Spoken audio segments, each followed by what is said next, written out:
Hey, folks, a number of things are happening in the world. And of course, we'll get to a number of those issues that are going on in the world and all along those lines. And later on today, I will be actually participating in a Juneteenth celebration. That's right, I'll be giving some lectures about the history of Haiti, which is a part of the Black Wall Street, as a bus goes up and down a short route. And I'll be the one that'll be discussing some of the things that are happening in that space.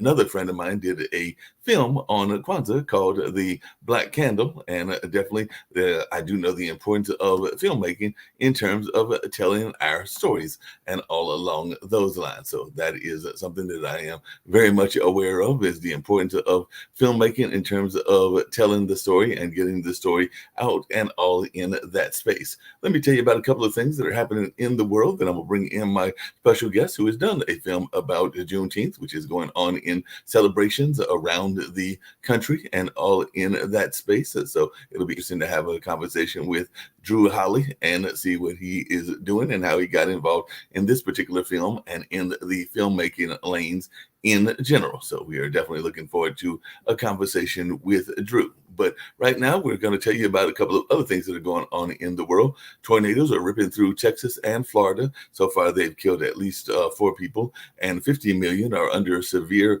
storm threats as one Texas town digs out of a deadly tornado. So that is what is happening in that area. African leaders are starting a peace mission in Ukraine despite the Russian missile barrage. So there are some folks over there that are going from the African nation on a peace mission, and definitely that is something that is happening in the world as well.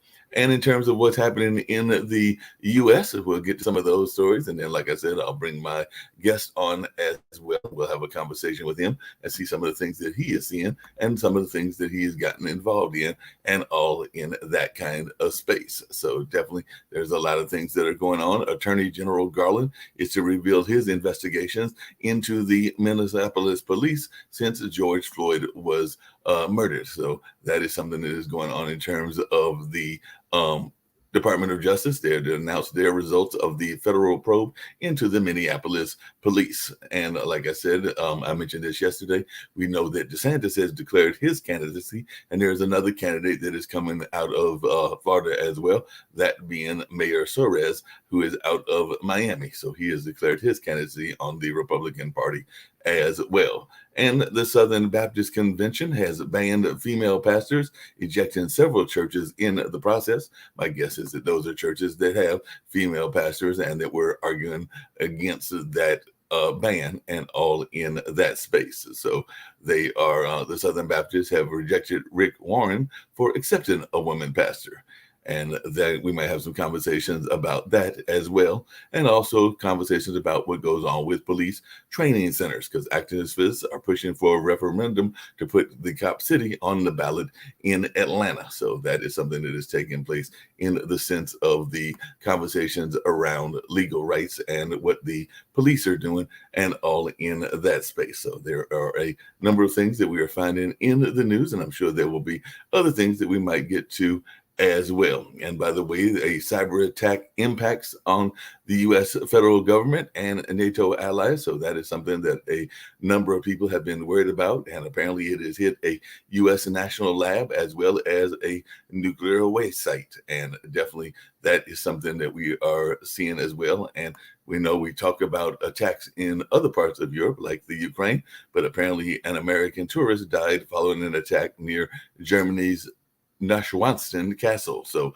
that is something that was going on in Germany. And apparently, Mr. Trump got into a little bit of trouble because apparently he declared food for all at a Miami cafe, but then apparently he skipped without paying that particular bill. So there's been some teasing and some news stories about that as well. And China G, the leader of China, Xi Jinping, has met with Bill Gates, calling him an old friend, and he tells his old friend that he hopes that U.S.-China friendship will continue. So that is something that we are seeing as well. And hurricane forecasters are watching tropical wave moving toward Americas from the continent of Africa. So we'll see if that's going to bring us some negative weather, possibly on the East Coast and all in that space. And I had also brought up this story yesterday, and we may get to this as well. But apparently, an artist brought a real human skull from a Harvard morgue manager, and that is something that has been in the news as the Harvard morgue manager has been accused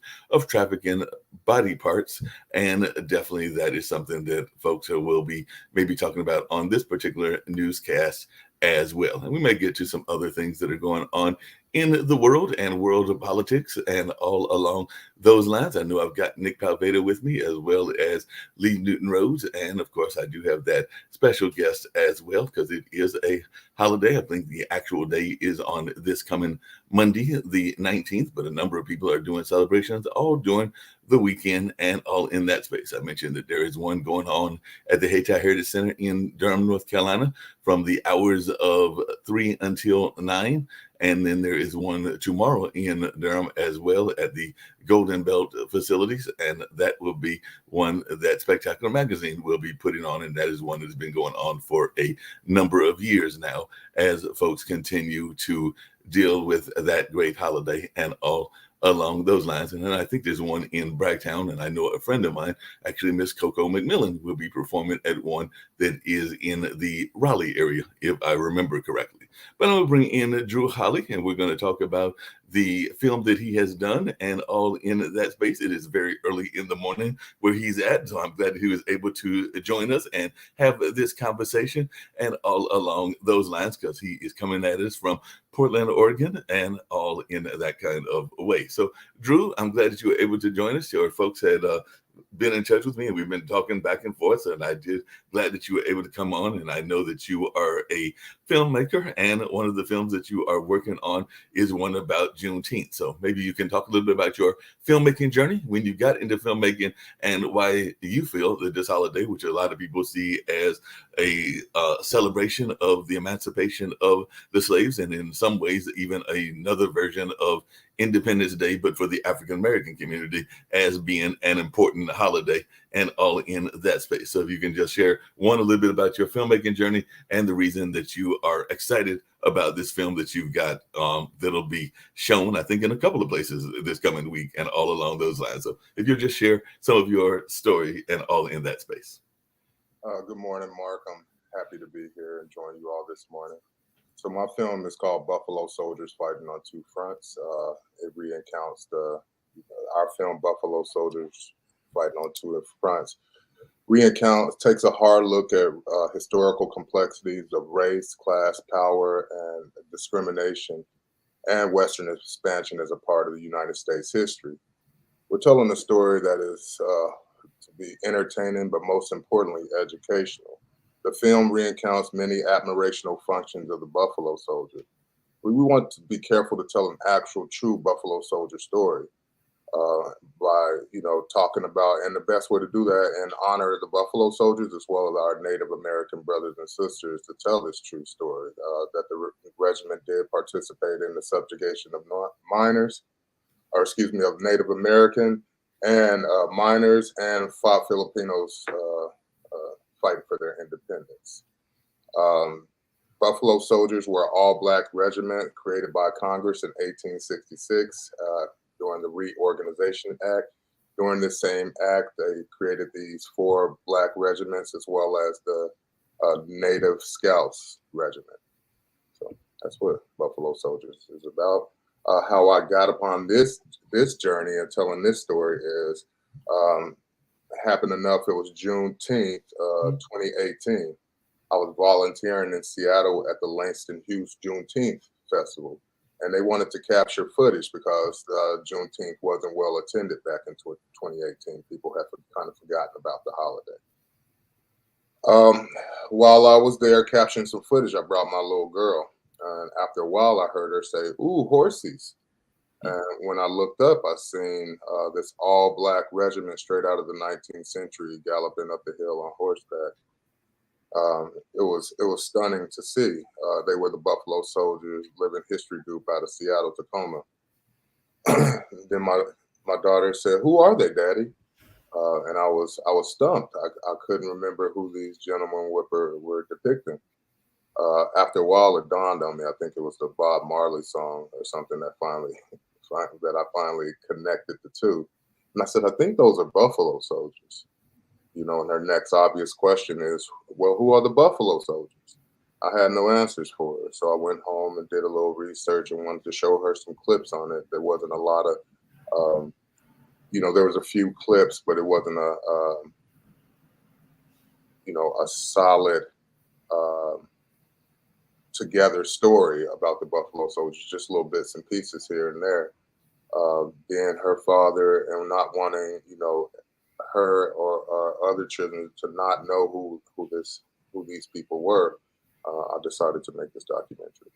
Yeah, that makes a lot of sense. And you brought up a couple of questions, and one is filmmaking and the importance of filmmaking in telling stories, or the importance of the arts in telling stories. So I just wondered, at what point did you realize that this was part of your creative journey, was also going to be in that activism space? Because you said that part of what you did was you were filming the Juneteenth on that particular day because of trying to get that further coverage and all in that space, and it had fallen off in popularity in that area, and I've seen it fall off in popularity in other areas as well from time to time. But at what point did you realize the activism role of the creative arts?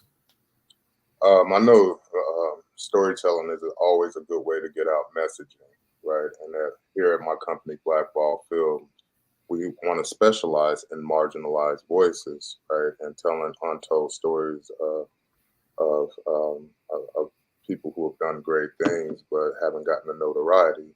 One such instance is Charles Young, who we cover in the film. He's our first Black brigadier general. Retroactively, he received that honor in 2021, 100 years after his death. But he was an extraordinary, you know, extraordinary man. He, was a third Black graduate from West Point, um, and he, rose up and he done a lot of amazing things. And we don't talk about this person much. So definitely telling his story was one that we wanted to make sure the audience knew. Yeah, that makes a lot of sense. I want to bring up another father figure as well, and he is a dear friend of mine, and is involved in the gaming space. As a matter of fact, I think he may have one of his young ones with him, and all in that kind of way. But Jatovia McDuffie is in the gaming space and is definitely involved with the gaming industry and along those lines. So Jatovia is definitely got his young one with him and all in that space. So I know he oftentimes does, but how important has it been for you to share this knowledge from a generational standpoint? That's part of the reason that I brought on Jacoby, because I know that even with his gaming stuff, he does a lot of that generational connection. It seems like part of what you're doing is trying to make sure that your I think you said your daughter understands and has a connection to the history and their own history. So how important has that generational connection been? Drew. Oh, you know, we see this film as, just kind of as a catalyst, right? We see it as a resource. Um, this isn't the first Buffalo Soldiers film, and I pray that it's not the last Buffalo Soldiers film. It's a way of us passing on the baton to the next generation. We used music and illustration to kind of engage that younger audience. It's important for us to know our history, like the things that were happening in Liberia, right? If we don't know our history, we're doomed to repeat it. Um, so for my daughter and for our youth to know this history is important to continue it.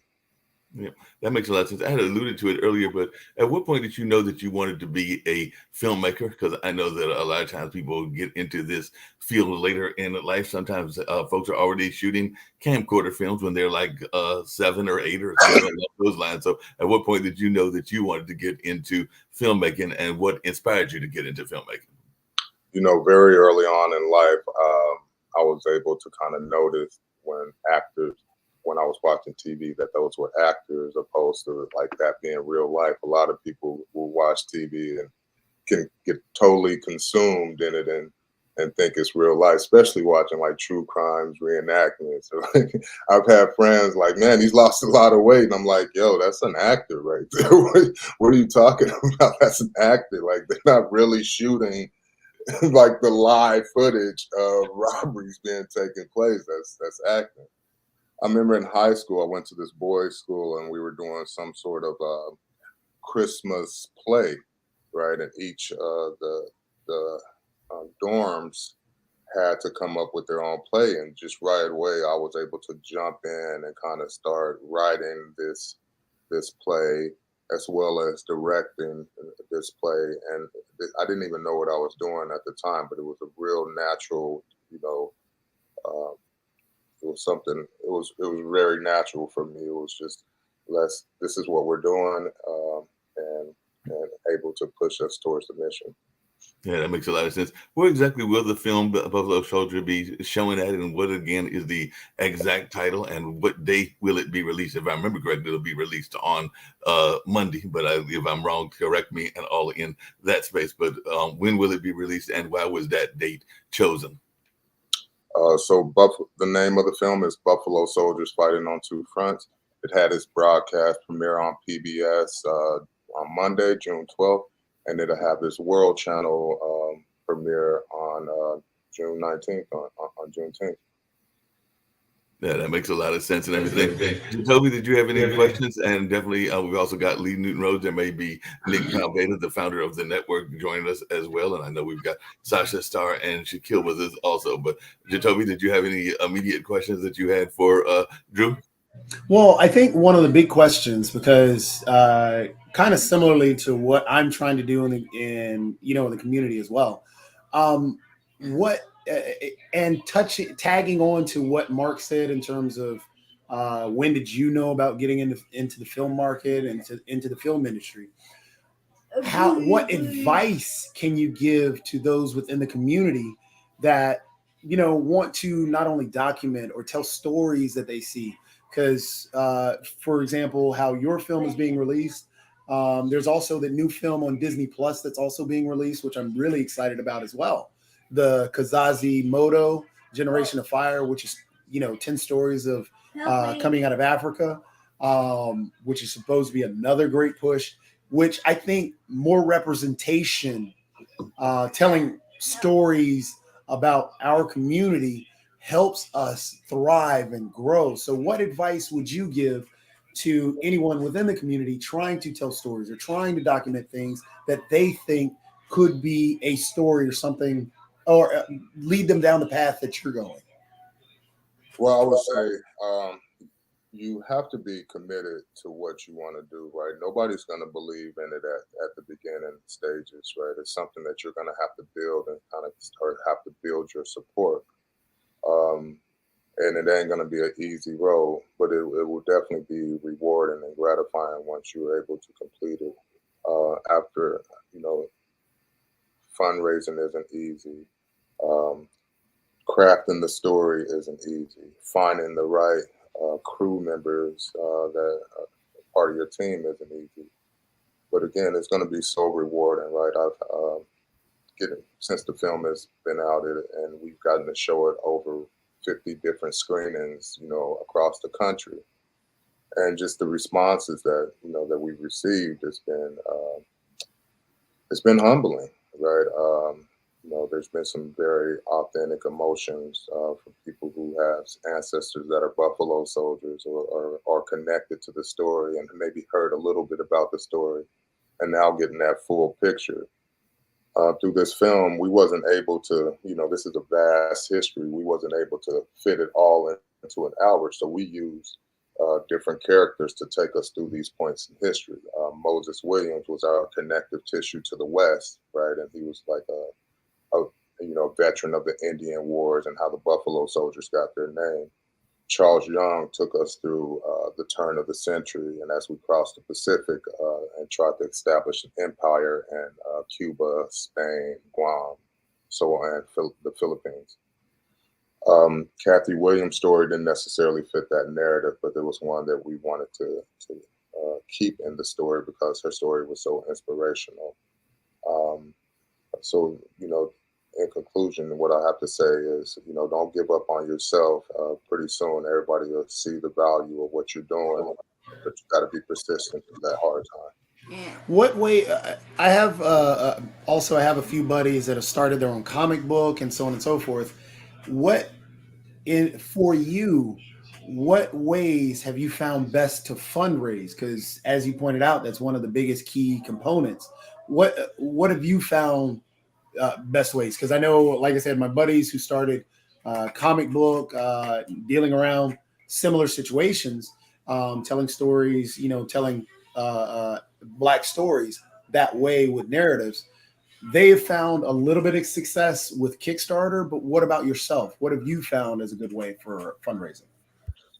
I think first and foremost, I had to build a thick skin, right? Because you're going to get 100 no's to every yes that you receive, right? And that's from grant writing. So you got to just get good on your grant writing. Build you a template that you're able to transfer to each different grants. And expect to hear no, right? And get all your no's out of the way so you can receive your yes. Fundraising in our community and to tell our stories isn't easy, right? Nobody's giving us money for these type of things. But I was fortunate enough that this project did have some name recognition.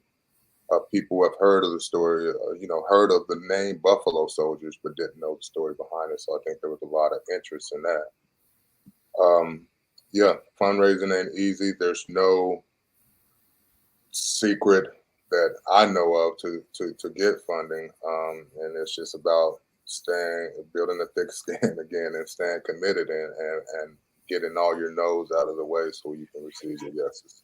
Hey, Drew, there's been some films that have been somewhat controversial that talked about our history and everything. I'm thinking about like the 1619 Project and a number of other ones as well. But I was just wondering how important, because we've even on this show talked about education, is it for us to get these various narratives into our school system, in your opinion? Because sometimes there is a notion that we do the celebrity version, whether it's American history or whether it's African American history, and we do like the core heroes, and maybe we don't get deep into the lesser known stories and all in that space. But I just wonder your take on that, and how important is it for these kind of things to be taught in our school system, or should they be taught more in the outside of the school system? This film was made to be as a resource for educators. At the beginning of the film, we talk about Teddy Roosevelt and the Rough Riders, and how we've been fed the narrative that Teddy Roosevelt and the Rough Riders conquered San Juan Hill, which broke Cuba's resistance and won the war. But if we look deeper and expand that lens out, as we should with all history, right, as all that we're being fed, that we see the real story is that the Buffalo Soldiers conquered San Juan Hill. Teddy Roosevelt arrived well after the hill was already conquered. So it shows him and his Rough Riders as though, and that's what history has told us, and that's what our history teachers even tell us. But that's not true. I know when you're when you tell these stories and go through the history and everything else, we tend to fall in love with particular individuals. On a lighter note, can you tell us an individual that you found, maybe could be one of the Buffalo Soldiers or anyone else that you've fallen, I guess, in love with and love their story? And can you give us an anecdote about that individual? I mentioned, the three characters that we mainly follow in the film, and that's Moses Williams, Kathy Williams, no relation, and Charles Young. Yeah, those were, definitely stories that I fell in love with, and knew those were the characters that would drive the narrative of the film. I think it's better if I could talk about who didn't make it in the cut, and I would think that was like we covered the Iron Riders, right, from who rode their bicycles from Missoula, Montana to St. Louis on these first generation experimental bikes uh, with heavy packs, dirt roads, and animal paths, right? And they rode these bikes all the way to Missoula, Montana. Their story was one that that I wanted to cover, but didn't necessarily fit the narrative of the film and got left on the cutting room floor, as well as David Fagan, who was a part of the United States Army during the Filipino Wars, and he defected to the Filipino Army because he seen the injustices, right, was the same that he was experiencing at home, and he defected to that army. I thought his story was very interesting, and I wish that we had more space and time to cover it more. Makes a lot of sense. Lee, did you have any questions, or Shaquille and all in that space? We've been learning from Drew Holly about this film that he's got going on, but y'all have been listening, and I was seeing if y'all had any questions as well. First, I want to welcome Drew to the podcast. It's a pleasure hearing you. Second of all, the Buffalo Soldiers that you're documenting, congratulations, very nice. I'm sure it's very worthwhile. Does it exist nowadays, or nowadays, since the Army has been integrated, there is no longer any Buffalo Soldier units? No, right. All the Army's been integrated. I'm not sure if the cavalry units still exist. So yeah, no, there's no longer Buffalo Soldier units, but there are different Buffalo Soldier groups outside of the Army that's continue to keep the legacy alive across the country. Thank you. Yeah. Actually, I got to, and kind of on another lighter note, Drew, have you seen? Did you ever watch the movie "The Harder They Fall," where they took? So, I hope you can see where I'm going with this question, because they took all the historical figures, the historical black figures in westerns, and they threw them all in one timeline. Right. Could you see that happening with what you're doing, taking the documentaries of all the Buffalo Soldiers and all the other individuals? Could you see a movie like that taking place and that taking off the same way The Harder They Fall did? And if so, where would you put those individuals? Because that was I love that movie for what they did and how they told the story of each one of the characters and gave them life. And that's where you could put those individuals that didn't make the cutting room floor into a narrative feature film. I would love to. Right, the David Fagan story, for sure. I think it should be a narrative film, and that's something that I'm looking to work on. I loved The Harder They Fall, right, for what it was, and I think it was just shining light on their depiction of these characters wasn't necessarily 100% accurate. But I love that they shine light on these characters and these historical figures. Dive deeper into it.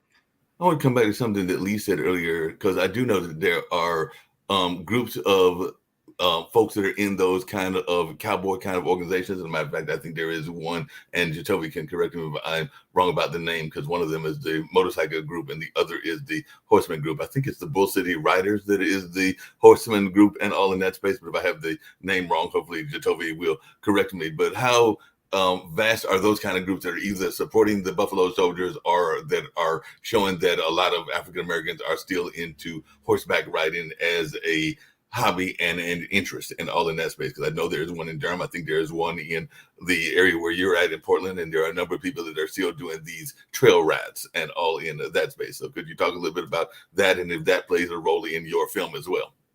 The Buffalo Soldiers Motorcycle Club of Seattle is who was our very first. They were our very first production. They were the first things that we filmed, but their story also didn't make it into the film because we wanted to divert from the more contemporary stories and make sure that we gave people this this foundation of the Buffalo Soldiers and their historical timeline. So that was a story that didn't make it into the film that I very much I love. I can't imagine, or excuse me, I can't count all the different groups that are keeping the legacy alive. The Buffalo Soldiers motorcycle clubs, the different reenactment groups, and I feel like they're in just about every state. Yeah, I definitely agree with you on that and everything. Now, one of the things that I know that's been interesting, and I'd love to hear your take on this, and Nick may have some questions for you in this as well, is that PBS can be a difficult Yeah. organization to crack, and all along those lines and everything, but you have had success with PBS. So what was that like, having that kind of success? Because I know that part of the reason, and Nick can correct me that if I'm wrong, that the Pod TV network exists is because they were having relationships with PBS and other kind of media entities, and sometimes when they were doing money masters or other things in that fiscal space, they would be given basically the graveyard shift in terms of the time to be shown and all in that space. So versus tackling that, they decided to go the route that you are now part of as part of this show and everything. But I was just wondering, what was it like dealing with PBS? And Nick may have some thoughts on that, as well as he is the founder of Pod TV, and I hope I didn't speak out of school by mentioning our own ties to PBS in the past. But Nick, did I cover that correctly? That we got? Yeah, you did. I mean, and that would be my question to Drew, because I had a very frustrating experience with PBS. They have like 308, and this reason I'm curious: are you going to be on common carriage on all their networks? Or are you just going to be PBS in Portland? I mean, they were pretty disorganized group to work with, so I don't know how far your distribution is going. So you would know. So tell us about the distribution of PBS. So we were fortunate enough to get on like 90%, 97% of their stations, Okay. right? Which is over, I don't know, I have no idea. Over 300. Over 300, right? Different stations, right? And the film is going to be showed, 2,500 times in this week time, and like, Guam, Hawaii, like everywhere. So that's really great, right? And even home here at OPB, where I got the Nielsen report for Monday night. It was close to like 22,000 plus people that viewed the show on Monday, viewed the program on Monday night, which I guess was really good for that time slot. PBS is a hard nut to crack. Right. They lucky, they have a new leadership that is trying to bring in more diverse voices. A lot of time and money was focused on Ken Burns projects, and now they're seeing the error of their ways and shepherding new voices. I had to be a part of the PBS ecosystem, and I was part of this for like a number of years while working on the project. And how I was doing that is different fellowships. First, I was a part of Firelight Media's fellowship under Stanley Nelson, the great filmmaker Stanley Nelson. Then I was a part of Black Public Media, their incubator, right? And then I was a part of Ken Burns' Better Angels fellowship. And then I did the Wilcox Fellowship. So I was already part of their ecosystem. So they had like knowledge. So once they had the open call, I applied for that. It took 2 years to hear back. I had forgotten all about the open call. Yeah. Finally we heard back that, we were accepted. Chris Hastings of the World Channel, who was my executive producer, he was also my therapist. And, as I, traverse the choppy waters of dealing with PBS, but it turned out they were very supportive. They're promoting the film like crazy, and I'm super happy to be working with them on this. Yeah. Well, congratulations by cracking the nut at PBS, because I could do it again. Drew, I was working with IBM and the Federal Reserve, and I was going, trying to put financial shows on, and they were just telling us, well, we just want to buy Downton Abbey back then and just show Downton Abbey. Right. Their average contributor is a 69-year-old female Right. And, you know, the shows that we put on just weren't suitable for that. Right. So we created our own network several years ago. Now we're distributing into 122 countries. So this show's seen in 122 countries with 2.3 million views last year. And we've expanded quite rapidly thanks to Mark. He's also added radio. So we're also on Spotify Radio and iHeartRadio. That just recently happened.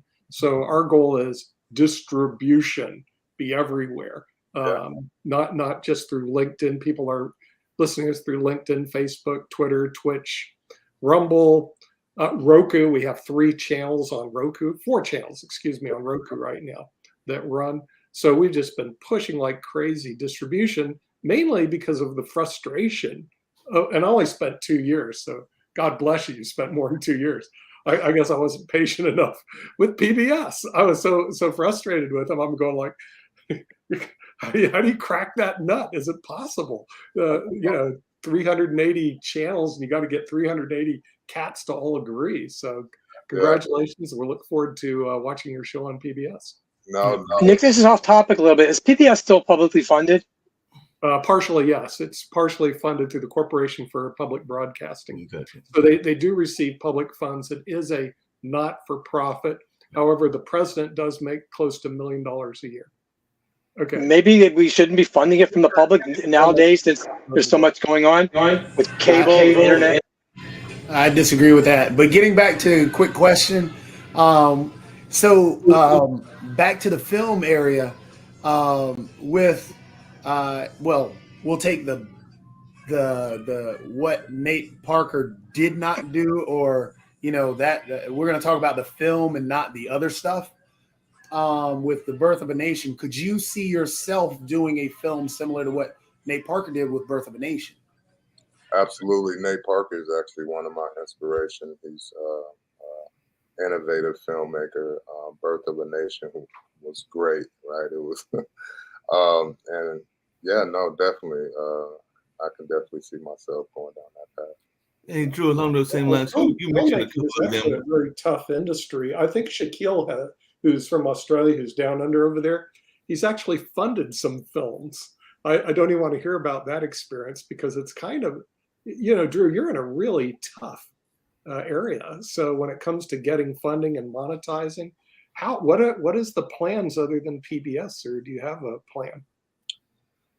I feel, I see Buffalo Soldiers Fighting on Two Front as kind of the foundation of my film career. I'm not trying to get rich off this project, right? It was a project that it was a mission that I was on, and sharing the history of the Buffalo Soldiers.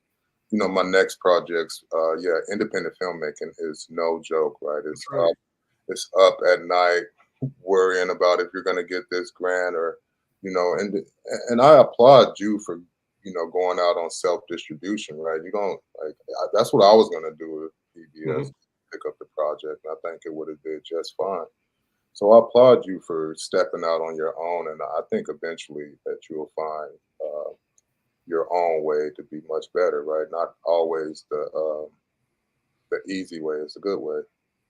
Yeah. Shaquille, did you have any thoughts? Because you did do that film and Hero and everything, which definitely dealt with some things around mental health and other aspects of things in that space. So you have worked with a filmmaker, ironically, also on the West Coast, because if I remember correctly, he is in the California area and all in that space. And he has definitely been on our network in the past. But maybe you want to share some of your experiences and why you decided to get involved in the filmmaking as a contributor and a finance person with the film industry. So maybe you want to share a little bit with Drew about your experiences as well. Well, and I actually spoke to Henning Morales the other day, so we'll try and get him back on the show at some point. Look, for me at that time, when I was growing up, I always wanted to be an actor. I was a good actor. I went to acting schools and all that sort of stuff. But I just never pursued it as I got older and went into finance. And then, in my 30s, things come full circle. I end up in Beverly Hills, and, I was introduced to a few people. And one of my business partner's daughters was going to be in And Hero, which was a film about teenage suicide. We have the highest rates of that per capita in New Zealand, which is where a lot of my family live. I actually know some young kids that that have done that to themselves, unfortunately. And I know quite a few that have attempted to do that. So I thought that was an important story. And so for me, I wanted to be involved, and, I funded that. But I had no expectation or desire to sort of make any money out of it. That was really a gift, because it was a story that I thought needed to be told. And probably the same with a story like what Drew Holly is talking about. That would have been something that I would look at funding, just because it's a story that needs to be told, right? But when it comes to financing films to make a profit, this becomes a lot more complicated. The budgets can become really high. The monetizing of these things can become, quite complicated. You have to have distribution arrangements and all that sort of thing. I think it can be profitable, but it's very, very high risk. People like to think of movies like Saw, where the total budget was $3 million and they took a couple of $100 million at the box office.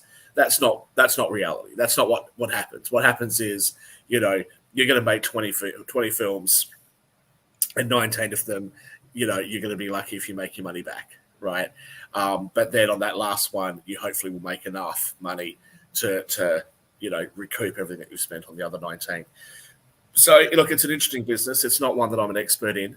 But, I have got a group of investors that say, look, let's diversify our investments a little bit. Let's get our toes wet and get involved in that. I think one of the good things as well about the level I'm at when it comes to financing, film productions, because there's 3 that I'm doing at the moment, is that we're doing it in the indie space, right? So we don't have a big, $200 million studio budget.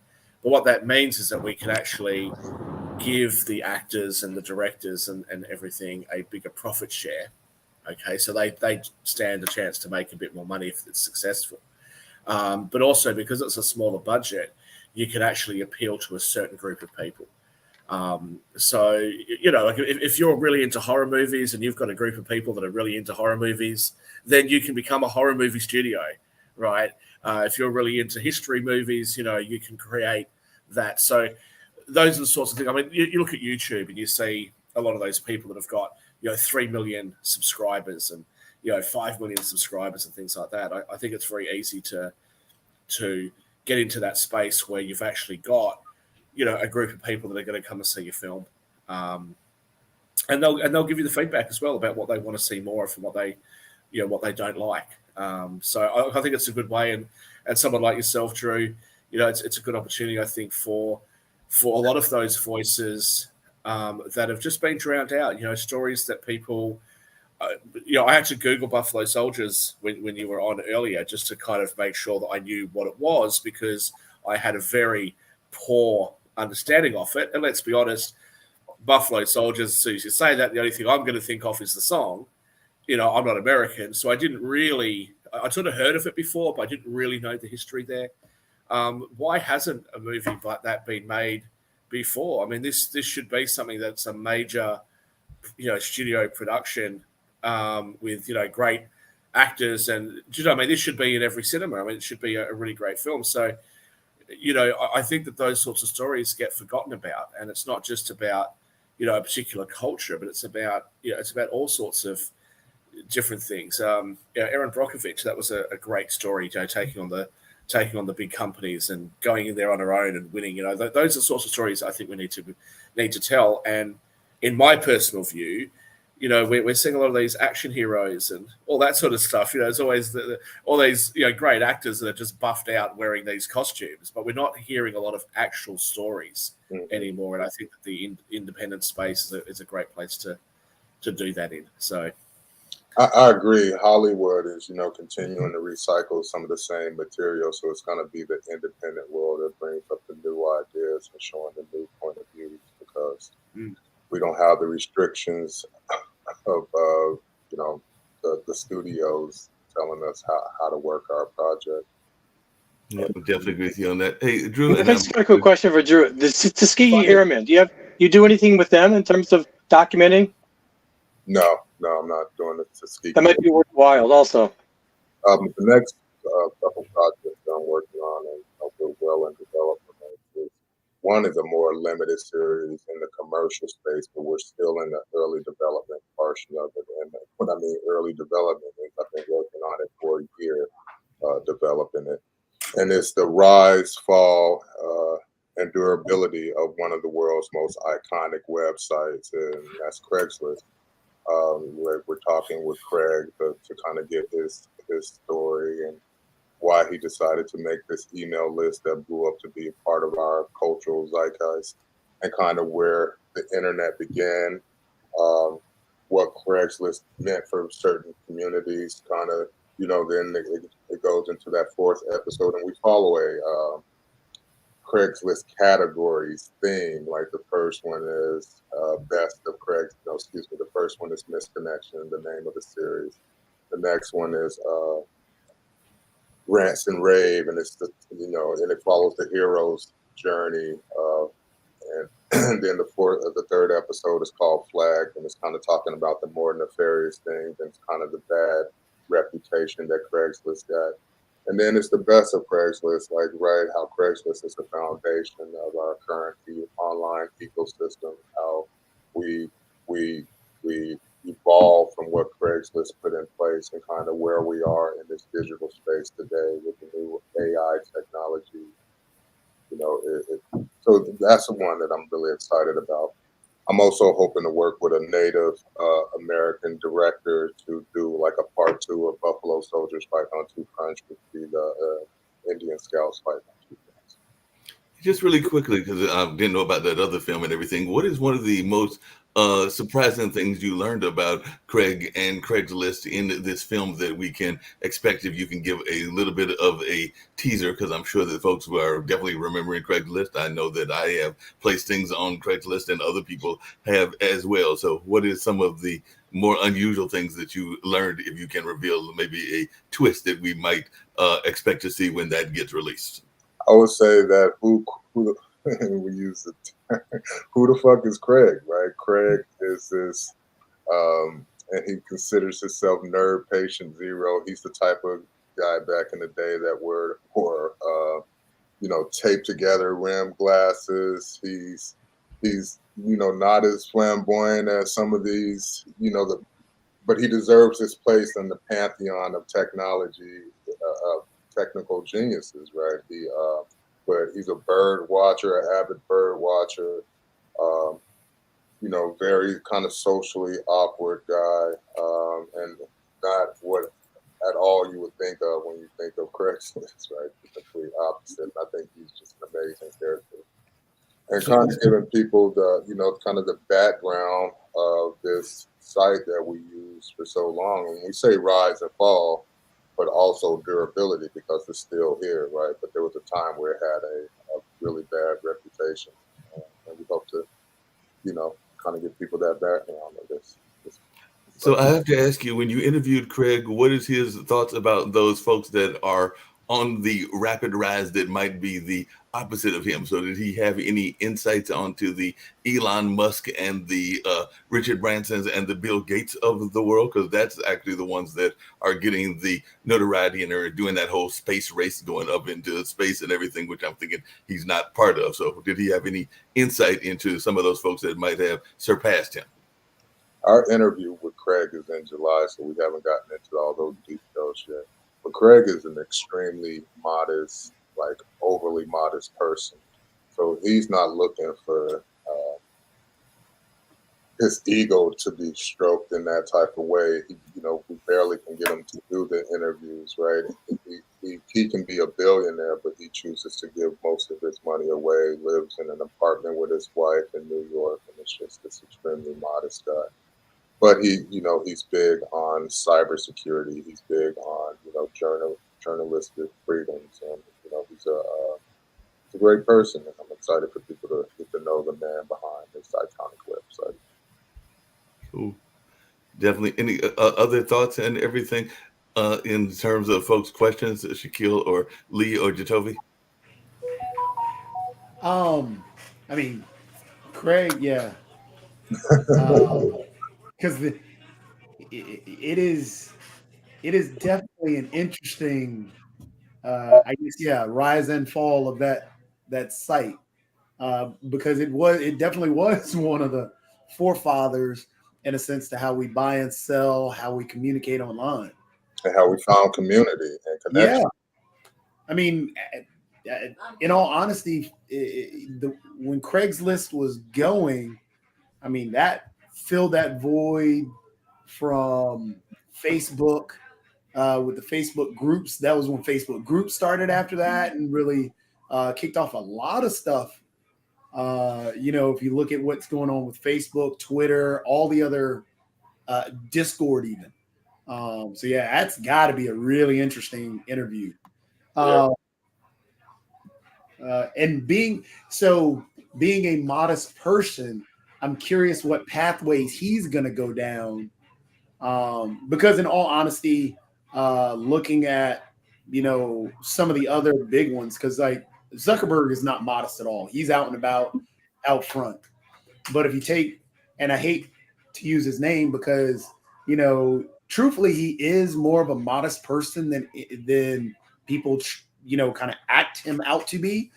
A person like a Bill Gates, for example, because in terms of his product and what he put out, he and his wife are very modest in terms of being in that public eye.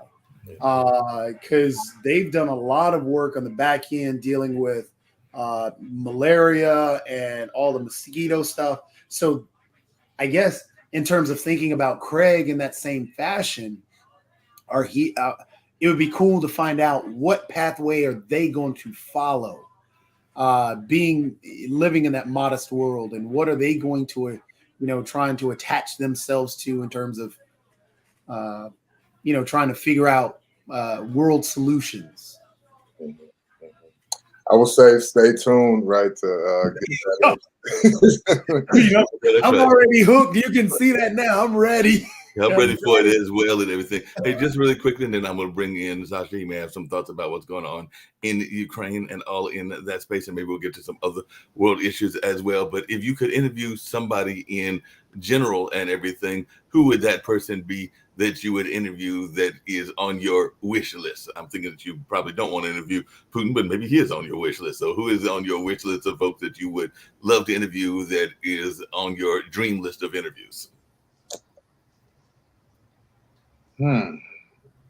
Let's make it even harder. Let's do past or present. They don't have to be alive right now because I'm curious. Jacoby, you're making it tough now. Yeah, you are making it tough, Jacoby. That's the fun part. and we won't just do one. Do a top 5 if that makes it easier. I feel like this is my top 5. Because if he's struggling to find one, he's going to find it easier to find 5. Sorry about how harsh the other panelists are on you, Drew. Definitely James Baldwin, Fred Hampton of the Black Panthers. We're talking about that. Craig Newmark. But we're already in communications with him and are going to film him in July. I think I'm just going to name off some of my favorite people, Jay-Z. Dream list. That's right. Michael Jackson, I guess. Any biblical figures? Biblical. Here we go. Jesus, maybe. That's a good one. That's a very good one. We're just coming up with a wish list. The whole wish list and everything. Actually, on a very funny note, to keep it lighthearted, I don't know if you. So one of my favorite films of all time was, and I'm sure Buffalo Soldier is going to drop right in there, so I got to plug that. But one of my favorite films of all time, and I had because I love comedy, History of the World Part 1, loved it. It was a Mel Brooks film. They did a lot. They basically poke fun at a lot of historical figures and so on and so forth. And when you said Jesus has the biblical figure, well, in History of the World Part 2, which just recently hit Hulu, they actually did a satirical view of not only Jesus, but also those surrounding him and the whole Last Supper. So, Drew, please take time, since you said Jesus, to watch the History of the World Part 2. You'll get Yeah, a kick definitely out check of that it. out and It everything. might be Hey, some Sasha, just inspiration. really quickly, hold on a second. I'm going to divert because we only got a few more minutes and everything. But what is going on? I know that I did mention that there are some African leaders that are heading toward Ukraine and trying to be part of the peace settlement there. And I know that there are probably other people that are trying to do peace as well. So I guess some of the African leaders are thinking that they can help solve that problem and everything. So that is one thing that I saw. And I did see several attacks that were going on as well. So if you can, I know we got the show coming up at the 11 o'clock hour, but if you can mention some of the things that you are aware of. Drew, we actually have a show that follows this. It's actually broadcast out of Kyiv, Ukraine. And Sasha also heads up the show, and he's out of Canada. So we're one of the few networks that broadcast twice a week from Kyiv, Ukraine. Thank you, Nick. Yeah, indeed, the show starts in 5 minutes, and I will talk in details of what's going there right now. Now, about African delegation, it's quite amusing. I can't see how whatever they will propose, how they can guarantee that both sides, specifically Russia, will obey with this plan, whatever they're going to propose. They have authority to propose anything at all whatsoever. And I think it's just a propaganda, it's a show. And well, this minute and a half that I talk about it, it's maximum what I can be allowed to spend on it. Really. No problem at all. Hey, Drew, just out of curiosity, how much do you follow what is going on around the world? I know a lot of what you've been doing has been historical, but how much do you follow the world events, and how much is that something that you are interested in making films about? Also, there are a number of world events, definitely what's going on in Ukraine, definitely some of the things that are taking place in Africa, and a number of other places that could make quite interesting movies and all in that space. So how much do you follow world events, and do you see any of those in movies in your future? Yeah, my producer happens to be from Canada, and now she's over in Australia right now. She's all over the place. She's a great producer, and I stand with Ukraine. I stand against the oppression of people. So I very much follow what's going on as much as I can across the world. Yeah, it makes a lot of sense. How did you manage to get a producer that was from Australia and Canada, and how global is your production company? Because definitely we've got Shaquille that originally has family and has spent a lot of time in Australia, and like I said, Sasha is in Canada. So how did you create this global network of people that are involved in this film production of yours? Again, the Craigslist limited series is still in early development. So, and I think I was introduced to my producer through our attorney. We share an attorney, an entertainment attorney. I was getting ready for a pitch, and I needed support, so my attorney introduced me to Lana, and Lana helped me through the pitch, and we decided for her to stay on the project after the pitch. So, yeah, we're going worldwide next. Who knows? Maybe Shaquille will find some ways to get involved in investment of some of your projects as well. Craigslist sounds like that could be an interesting film for Shaquille. So what do you think, Shaquille? So I'm having internet issues, so I actually missed the last 5 minutes or so of conversation. So sorry. I'm sort of dropping in and out a lot. I don't know what's the hotel or something, so I'm not really sure what was said. Shaquille, I'm sure it sounds good. No, one of the films that he's doing is about the gentleman that is behind Craigslist, that iconic internet source and everything. So that's one of his next projects after The Buffalo Soldier. So it would definitely be something in that technology lane that you sometimes dabble in as well. So that's where I was going with that question. Well, I'm a technophobe, but I think it'd be a great project. So you can feel free to reach out to me, Drew, if you want to.